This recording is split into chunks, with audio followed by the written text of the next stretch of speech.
Alright, reka mbasuze kembi furize kugira ibihe byiza nshuti bakunzi ba Bendera TV mwese mudukurikiye aho muherereye hose. Rero nongeye kubaha ikaze makuru yo kuri uyu munsi turi kwa gatatu tariki 20 Gicurasi muri uyu mwaka wa 2026. mwese aho muherereye rero ikaze makuru agezweho kuri aya masaha na makuru rero tugiye kubagezaho. Turaza kwitsa kandi twibande ku ngingo z'ingenzi zikurikira. Mu buyobozi bw'igihugu cy'u Burundi habaye impinduka zikomeye cyane. Perezida Neva akaba yakoze impinduka zikomeye kandi zitunguranye. Turaza kusa n'ababyinjiramo tugenda tureba impande zose zirebana n'izo mpinduka. Umupaka wa Ishasha uhuza Repubulika Iharanira Demokarasi ya Kongo na Uganda nawo umaze kwegekwaho imiryango. Abarwanya umutwe wa M23 bihanije abazungu bitwikira umutaka ubuhuza. Ni kubera iki abarwanyi ba Alliance Fleuve Congo M23 bazamuye ijwi ryawe hejuru? Aba bahuza cyangwa se ababuruhu rwera ni biki byabaye? Turaza kubyinjiramo ku buryo burambuye. Repubulika Iharanira Demokarasi ya Kongo yarakariye bikomeye igihugu cy'u Rwanda. Uribaza ngo nukubera iki barapfiki? Turaza kubirebera hamwe ku buryo burambuye. Turaza kwerekeza muri teritwari ya Rubero muri Kivu y'Amajyaruguru muri Repubulika Iharanira Demokarasi ya Kongo. Ubwire ko harimo kuvugwa ubwicanyi bukomeye buturutse ku mujinya wo murandura nzuzi. Turaza kunyarukirayo turebera hamwe situation irahangaha. Turaza kandi kugaruka kuri inkuru ivuga ko igisirikare cya Amerika na Nigeria bahitanye intagondwa zirenga 100 zose. Ibi byakozwe muri operation Karundura. Turaza nabyo kubigarukaho ku buryo burambuye. Mwese rero nshuti bakunzi bacu mudukurikiye, nizere ko mumeze neza, nizere ko ubuzima bukomeje kubagendekera neza, ariko ku rundi ruhande nabo bitameze neza, namwe no kwihangana ubundi ibihe bigasimburana. Nitwa Mukada, ninjye tugiye kubana muri aya makuru. Rero nibageze hano nyemerera nkwinginge worerera ikuraza kuba ugize neza. Niba rwo bwa mbere ugeze hano ku Bendera TV nkore subscribe yuke no gukora kantu kamaze nk'inzogera ni sinye dora notification kugira ngo bute amakuru tujye tuyakoherereza udatakaje umwanya wo kujya kuyashakisha. Reka rero munyemerere dutumikira badutumye, hanyuma mu kanya gato ndagaruka twinjira muri aya makuru ku buryo burambuye. Kimwe mu bintu byibasiye isi muri iki gihe harimo ibibiriko rwabatswe n'ibiyobyabwenge, indwara zidakira zibasiye abantu ndetse n'amakimbirane yo mu miryango. Hari uwaje nk'igisubizo kuri ibyo byose byavuzwe haruguru. Ninde? Akora iki? Akorera he? Yitwa Muganga Nzito, akorera mu karere ka Nyamasheke, ariko aho waba uherereye hose ku isi akugezaho imiti. Icyo ugomba gukora ni ukumuhamagara mukivuganira. Niba uri muri diaspora wigira ikibazo, wowe muhamagare gusa muvugane, aguha inama z'ubuzima kandi aguhe n'imiti. Muravugana ku buryo umuti uri bukugereho ukavurwa kandi ugakira. Ni muganga gakondo w'inzobere mu kuvura akoresheje ibimera. Afite umuti aguha wari warabaswe n'itabi ugahiturire burundu kandi urabizi ko itabi ishobora kukwica. Atanga umuti ku bakobwa babuze imihango n'abajya mu mihango ntikame. Avura amarozi y'amahuherano, amategano ndetse n'amatamikano. Atanga umuti w'uruhereko. Avura karande n'inyatsi, nyabingi n'imitsiriko. Atanga umuti wongera akanyabugabo ndetse akanatanga umuti wongera amavangingo ku bagore. Atanga umuti wa diabete, uw'umwijima, uwa hepatite A na hepatite B. Atanga umuti ku bafite umubyibuho ukabije ndetse n'abananutse cyane. Atanga umuti ku bafite ibiro byinshi bashaka kubigabanya ndetse n'abafite ibiro bike bashaka kongera ibiro. Atanga umuti n'ubujyanama ku bafite amakimbirane yo mu miryango. Agufasha kugarura ibyawe byibwe, akanaguha ubujyanama butuma ubana n'abandi neza mu kazi ndetse no kugira igikundiro mu nshuti zawe. Umwihariko kuri uyu muganga nuko igihugu cyose waba uherereyemo ku isi akugezaho umuti. Ushobora kwibaza uti umuganga ushobora gukura ubuzima bwawe mu kaga akakugarura umugore wawe wagutaye ntabwo ahenda? Igisubizo ni oya. Ugereranyije umuti aguha n'amafaranga make y'umuha ntaho bihuriye. Kuva aka kanya ugiye kwicuza impamvu wowe n'inshuti zawe mutamenye uyu muganga mbere. Hamagara iyo nimero, namara kukuvura urahita wicuza impamvu utamumenye mbere. Ushobora kumuhamagara kuri call isanzwe cyangwa kuri WhatsApp. Aboneka amasaha 24 kuri 24. Muganga Nzito igisubizo ku buzima bwawe n'ubw'inshuti zawe. Alright, igisubizo ku buzima bwawe n'ubw'inshuti zawe. Uyu muganga rero nyemerera muvuge gatoya.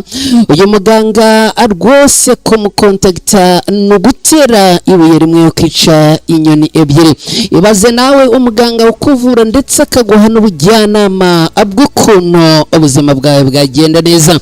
Uyu rero kumugeraho biroroshye, ntukangwe no kuvuga ngo uri muri diaspora. Oya, icyo ntago kikiri ikibazo, kubera yuko ufashe nimero yawe, ufashe telefone yawe ugakanda akamenyetso ko guteranya 250 79 54 09 uramuhamagara cyangwa ukamwandikira kuri WhatsApp, ubundi akagufasha ibintu abigahita abitungana neza.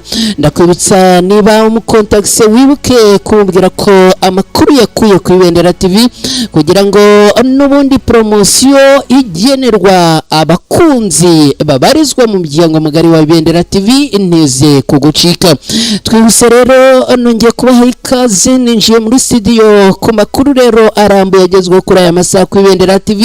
Namunyemerere tuhere mu gihugu cy'u Burundi. Mu Burundi habaye impinduka zikomeye cyane mu buyobozi bw'iki gihugu. Perezida Evariste Ndayishimiye w'u Burundi yakoze impinduka zikomeye mu biro bya presidansi, zirimo gushyiraho abayobozi bashya bashinzwe itumanaho n'ibikorwa by'itangazamakuru ya presidansi. Muri izi mpinduka witwa Nancy Ninette Mutoni wahoze ari umunyamakuru ndetse wanakoze mu nzego zitandukanye z'ishyaka CNDD-FDD yagizwe umuvugizi mushya wa Perezida wa Repubulika y'u Burundi.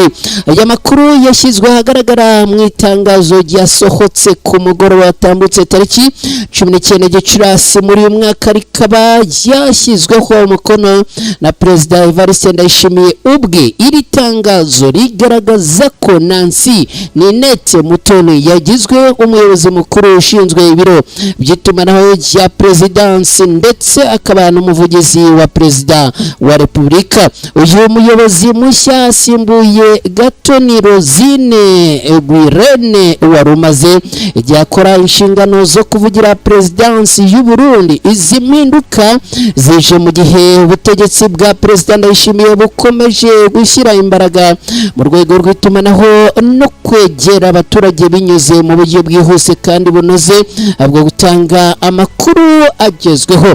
Nancy Ninette Mutoni azwi cyane mu itangazamakuru no mu bikorwa bya politiki mu Burundi.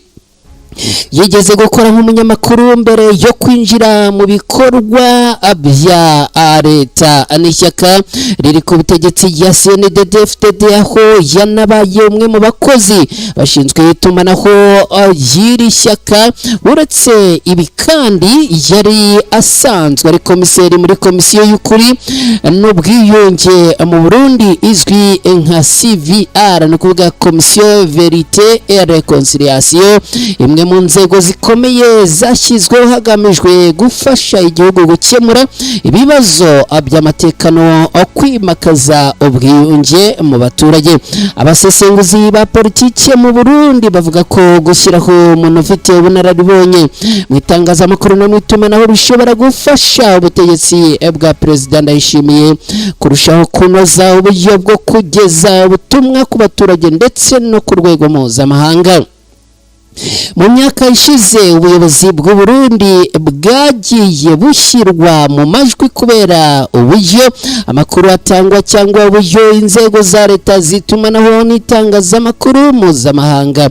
Muri izi mpinduka kandi Perezida Ndayishimiye Evariste yashyizeho Colonel Tadi Floribert biyerekeye nk'umuyobozi mukuru wungirije ushinzwe ibiro by'itumanaho rya presidansi ndetse akaba n'umuvugizi wungirije wa Perezida wa Repubulika. Kuba uyu musirikare uri mu kiruhuko cy'izabukuru yinjijwe muri uru rwego, bamwe babifata nk'ikimenyetso cy'uko ubutegetsi bushaka guhuza ubunararibonye bwa gisivile n'ubwa gisirikare mu micungire y'itumanaho rya presidansi. Iri tangazo kandi ryagaragaje ko Sebastian Ntahongendera yagizwe umujyanama mu biro bishinzwe itumanaho n'ibikorwa by'ubuvugizi bwa perezida. Ni umwanya ugaragaza ko perezidansi iri kongera kubaka urwego rw'itumanaho rufite abantu benshi bafite inshingano zitandukanye. Impinduka nk'izi zibaye mu gihe Burundi bukomeje kwagura umubano wabwo n'ibihugu byo mu karere no ku rwego mpuzamahanga, cyane cyane nyuma y'igihe igihugu cyari kimaze mu bibazo bya diplomasi n'ubukungu byatewe n'amakimbirane ya politiki yo mu myaka yashize. Perezida Evariste Ndayishimiye watangiye kuyobora igihugu mu mwaka wa 2020 asimbuye Pierre Nkurunziza yakunze kugaragaza ko ashaka ubuyobozi bushingiye ku kuvugurura inzego za leta, guteza imbere ubukungu no kunoza isura y'Uburundi mu ruhando mpuzamahanga. Gushyiraho abantu bashya mu rwego rw'itumanaho rwa perezidansi bifatwa nk'intambwe nshya mu gukomeza iyo gahunda yo kuvugurura uburyo ubutegetsi bwe bukorana n'abaturage ndetse n'itangazamakuru. Gusa uko manda ye yatangiye niko yagiye ihindagurika, ndetse bamwe mu bakurikiranira hafi ibijyanye n'imiyoborere ye bakavuga ko yananiwe guhangana n'ibibazo bikomeye igihugu gifite no kuyobora igihugu nk'uko byari byitezwe. Gusa ariko kuba hamaze kujyaho izi mpinduka zikomeye cyane, birebera hafi baravuga ko nabyo bishobora kongera umusanzu ku buyobozi bwe, cyane cyane muri iki gihe bivuga ko harimo no gupanga cyangwa se arimo kwitegura amatora yo mu mwaka utaha 2027. Shiti bakunzi ba Ibendera TV mudukurikira munyemerere mbibutse ko turi makuru agezweho kuri aya masaha ku Ibendera TV.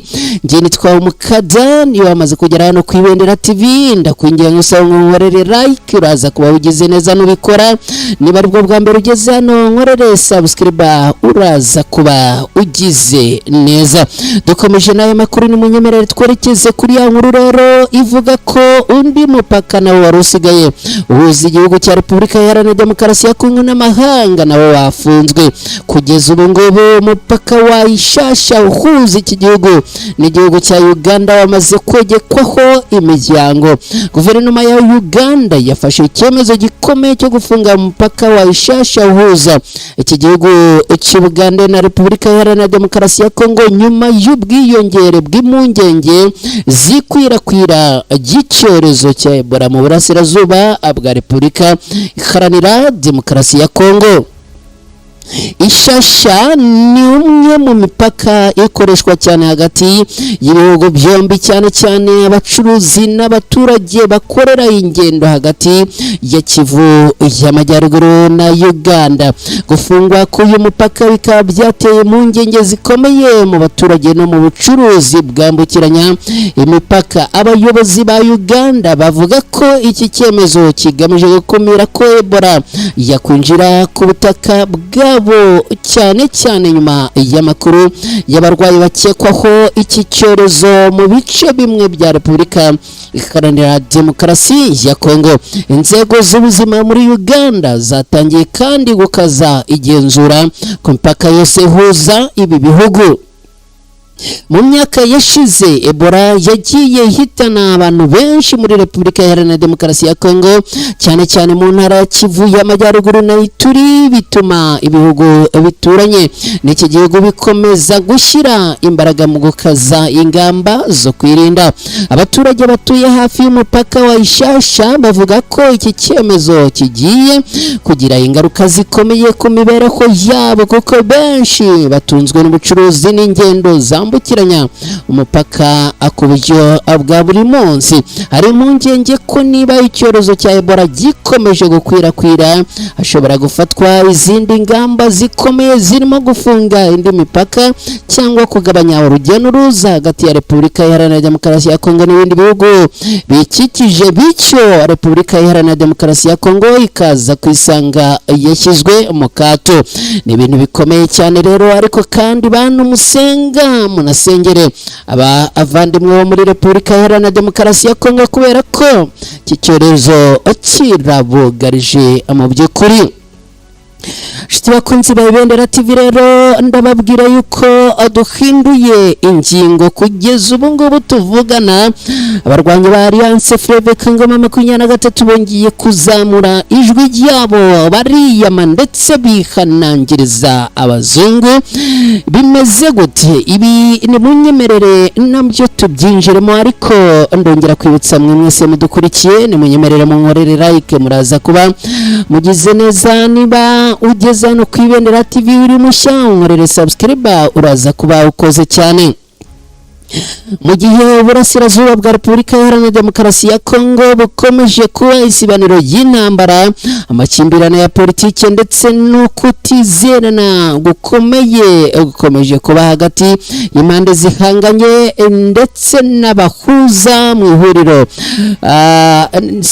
aho rero umuhuzabikorwa w'ihuriro Alliance Fleuve Congo 23 Bertrand Bisimwa ni umuhuzabikorwa wungirije wa Alliance Fleuve Congo 23, akaba na perezida wa 23 yitwa Bertrand Bisimwa, yongeye kuzamura impaka zikomeye ku bijyanye n'uburenganzira bwo kwirwanaho, kurinda abasivile ndetse n'akazaza amasezerano yo guhagarika imirwano hagati y'impande zishyamiranye.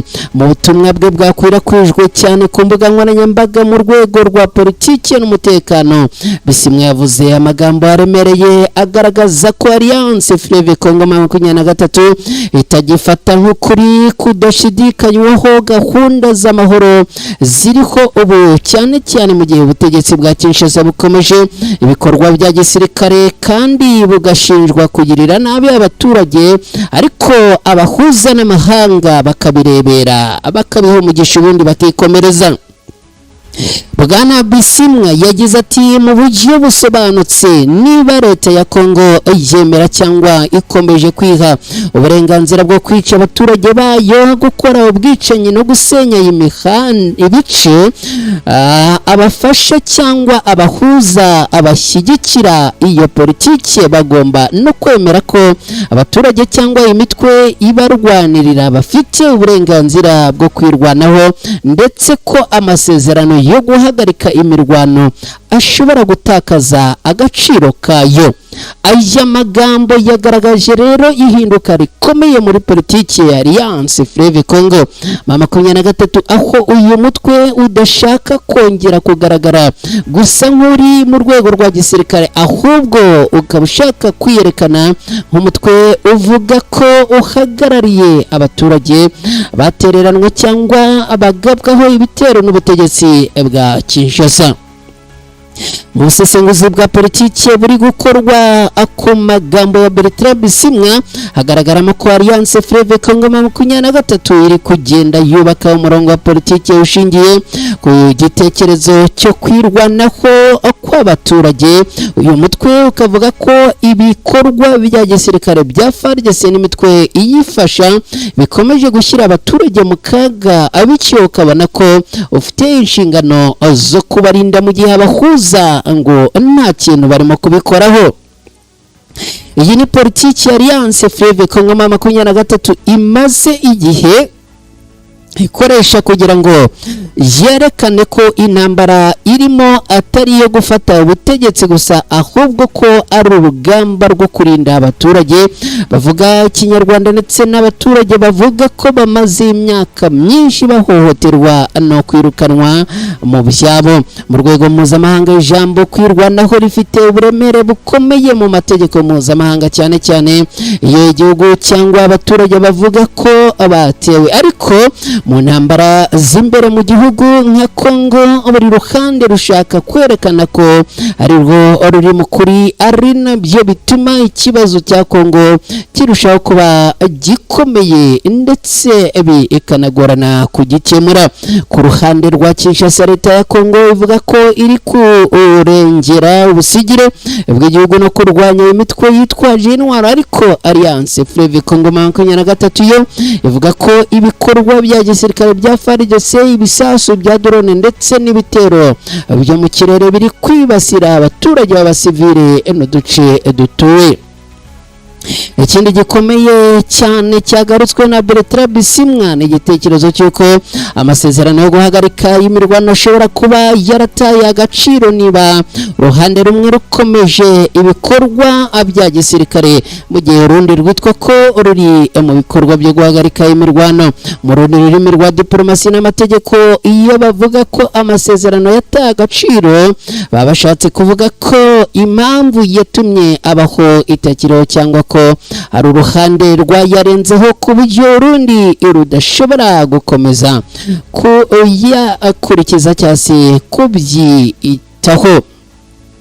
Kuri ba Alliance Fleuve Congo 2023 ikaba irimo kugerageza kwagura uburyo bw'imiyoborere n'imvugo yayo ya politiki mu duce igenzura uretse ibikorwa bya gisirikare. Abarwanyi bari no gushyira imbere ubutumwa bwo gushaka ko ikibazo cya Congo gikemurwa binyuze mu biganiro bya politiki, ariko ugasaba ko ikibazo cy'umutekano n'uburenganzira bw'abaturage kibanza gufatwa nk'ikintu cy'ingenzi. Kugeza ubu Alliance Fleuve Congo 2023 kandi ikaba yongeye gushinja abahuza ko nta kintu barimo gukora nk'igitsure cyangwa se kwamagana leta ya Repubulika Iharanira Demokarasi ya Congo mu gihe abarwanyi bayo bakomeje kugaba ibitero mu bice bituwe n'abaturage b'inzirakarengane bakatakariza ubuzima. Kugeza ubu rero Alliance Fleuve Congo 2023 ikaba yongeye gutangariza amahanga by'umwihariko abahuza ko mu gihe ibintu bikomeje kugenda gutya amasezerano yo guhagarika imirwano ashobora kuba agiye gutakaza agaciro. Reka nshuti bakunzi bacu nongere mbibutse ko turi makuru agezweho hano kuri Ibendera TV n'amakuru agezweho kuri aya masaha. Nge nitwa Umukada, niba wamaze kugera hano ndongera nkwibutse ngo nkorere like, uraza kuba ugize neza nubikora. Niba ari bwo bwa mbere ugeze hano ku Ibendera TV nkorere subscribe, uraza kuba ukoze cyane. Byumvuhore Trezor wakoze cyane kutubwira yuko udukurikiye. Hanyuma ni munyemerere mbabwire cyangwa se mberekeze muri iyo nkuru. Rero mbabwire ko kugeza ubu tuvugana Repubulika Iharanira Demokarasi ya Congo yarakariye u Rwanda mu buryo bukomeye cyane. No kubera izihe mpamvu Repubulika Iharanira Demokarasi ya Congo yarakariye u Rwanda nyuma yo gufunga imipaka ihuza ibihugu byombi kubera icyorezo cya Ebola. Muri iki cyumweru nibwo u Rwanda rwafunze imipaka iruhuza na Congo Kinshasa mu turere twa Rubavu na Rusizi nk'ingamba yo kwirinda ko icyorezo cya Ebola cyagaragaye muri Repubulika Iharanira Demokarasi ya Congo cyagera no mu Rwanda. Imibare itangwa n'inzego z'ubuzima muri Repubulika Iharanira Demokarasi ya Congo yerekana ko iki cyorezo kimaze guhitana ababarirwa mu 131 muri iki gihugu, mu gihe abarenga 500 bakekwaho kuba baramaze kuyandura. Minisitiri w'ubuzima wa Repubulika Iharanira Demokarasi ya Congo Roger Kamba ku wa kabiri ni ku munsi w'ejo yabwiye itangazamakuru ko u Rwanda rudafite uburenganzira bwo gufunga imipaka yarwo mu gihe cy'icyorezo kuko ngo abinyuranije n'amategeko mpuzamahanga y'ubuzima. Yagize ati u Rwanda ntirufite uburenganzira bwo gufunga imipaka yarwo kubera ko amategeko mpuzamahanga y'ubuzima avuga ko bitemewe gufunga imipaka mu gihe cy'icyorezo. Ni ngombwa kureka urujya n'uruza rw'abantu n'ibyabo rugakomeza, ariko hagafatwa ingamba z'ubuzima rusange. U Rwanda rwafunze imipaka yo mu karere ka Rubavu nyuma y'uko mu mujyi wa Goma uhana imbibi nako hari hamaze kugaragara umurwayi wa Ebola wanaje guhitanwa n'iki cyorezo. Minisitiri w'itumanaho wa Repubulika Iharanira Demokarasi ya Congo akanaba umuvugizi wa guverinoma y'iki gihugu Patrick Muyaya yagaragaje ko kugira ngo ingamba zo gukumira Ebola muri Goma abanyarwanda nabo bakorana bagomba kuva ku butaka bwa Congo. Uyu nawe yashimangiye ko nta mpamvu n'imwe ikwiye gutuma u Rwanda rufunga imipaka yarwo. Minisiteri y'ubuzima mu Rwanda iheruka gutangaza ko iri gukurikiranira hafi iby'icyorezo cya Ebola cyongeye kwaduka muri Repubulika Iharanira Demokarasi ya Congo. Ihumuriza abaturarwanda ko nta muntu urwaye iyi ndwara uragaragara mu Rwanda. Minisiteri y'ubuzima kandi yavuze ko nk'ingamba zo kwirinda igihugu cyakajije ubugenzuzi no gukurikirana abantu ku mipaka ihuza u Rwanda na Repubulika Iharanira Demokarasi ya Kongo ku bijyanye n'uko kwinubira ko u Rwanda rwafunze imipaka nacyo u Rwanda rwari rwabitangazaho.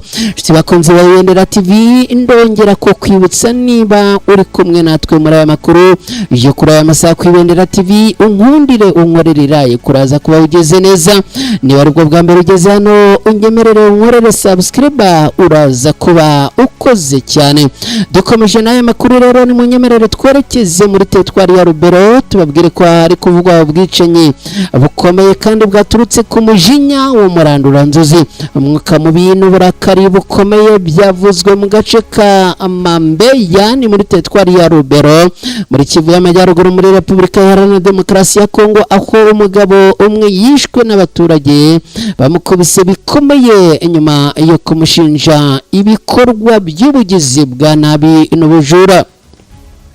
Amakuru aturuka muri aka gace avuga ko uwo mugabo yafashwe n'abaturage bamukekaho kugira uruhare mu bikorwa by'ubujura byari bimaze iminsi bivugwa muri aka gace.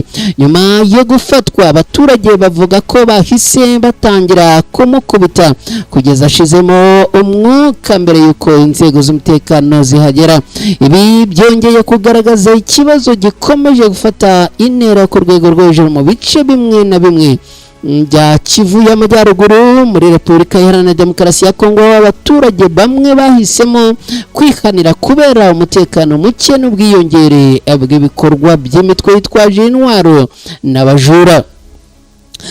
Hari abaturage bavuga ko abasigaye badafitiye icyizere inzego z'umutekano n'ubutabera bigatuma rero bamwe bafata amategeko mu maboko yabo. Gusa ubuyobozi n'imiryango iharanira uburenganzira bwa muntu bakomeje kwamagana ibi bikorwa byo kwihanira bakabifata nk'ari ibikorwa byo kwihorera bishobora kuvutsa ubuzima abantu harimo n'ababa abatarahamwa n'icyaha. Abasesenguzi bavuga ko niba ikibazo cy'umutekano kidakemutse muri Rubero no mu bindi bice byugarijwe n'intambara ibikorwa nk'ibi byo kwihanira bishobora gukomeza kwiyongera bityo bikazana hitana bamwe mu baturage b'inzirakarengane mu gihe umuntu yaba yanga mugenzi we akamuhirikiraho ibikorwa by'ubujura bityo bakamuhondagura kugeza bamwishe. Nyamara ari bikorwa nk'ibi ngibi by'urugomo. Bakunze Ibendera TV turi mu makuru agezweho kuri aya masaha ariko kandi turimo gukubita tubangura. Ntabwo rero nanirwa kongera kukwibutsa niba udukurikiye ko turi mu makuru agezweho kuri aya masaha ku Ibendera TV unyemerere nkorerera ikuraze kuba ugize neza niba ari bwa mbere ugeze hano ku Ibendera TV unkorere subscribe. Igisirikare cya Amerika na Nigeria bahitanye intagondwa zirenga 100 zose ku munsi w'ejo kuwa kabiri. Icyicaro gikuru cy'ingabo cyatangaje ko ingabo za Nigeria zikorana n'iza Amerika zishe abarwanyi ba leta ya Kisilamu 175 mu bitero by'indege no ku butaka mu minsi ishize mu majyaruguru y'uburasirazuba bw'iki gihugu cya Nigeria. Igisirikare cya Nigeria cyavuze ko ibikorwa byakozwe ku bufatanye n'ubuyobozi bwa gisirikare bushinzwe Afrika USA Africa Commander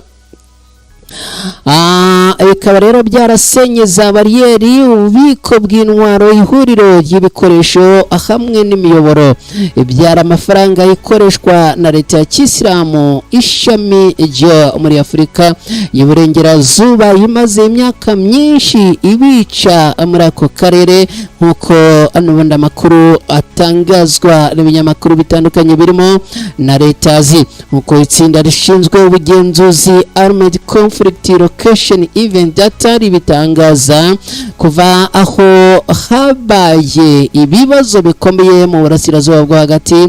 Leta ya Kisilamu yerekeje muri Afurika ikaba yari hafite 86% by'ibikorwa ugereranije n'akandi ku isi mu mezi atatu ya mbere y'uyu mwaka wa 2026. Umuvugizi w'ingabo muri Nigeria yitwa Major General Samaira Uba yagize ati kugeza ku itariki ya 19 Gicurasi isuzuma yerekana ko abarwanyi 175 ba ISIS biciwe ku rugamba. Kugeza ubu rero akaba ari ibintu byongeye gufata indi ntera, ariko kandi y'imitwe yitwaje intwaro ikaba ikomeje ukaza umurego muri bice. Nshuti bakunzi ba Ibendera TV rero ni munyemerere twerekeze ku musozo w'aya makuru. Ndashimira cyane mwe mwese mwabanye natwe, ndashimira abantu mwakoze like, ndashimira cyane abantu mwakoze subscribe, ubwo ni kuri mwe bashyashya ndetse nawe ugeze hano ku Ibendera TV hano ubwa mbere. Ndashimira namwe mwese mwagiye mu usangiza aya makuru nshuti n'abavandimwe banyu batandukanye kugira ngo n'ubundi amakuru agere ku bantu benshi. Mwese rero mwirirwe mugira amahoro n'amahirwe, mukomeze kubana n'Imana.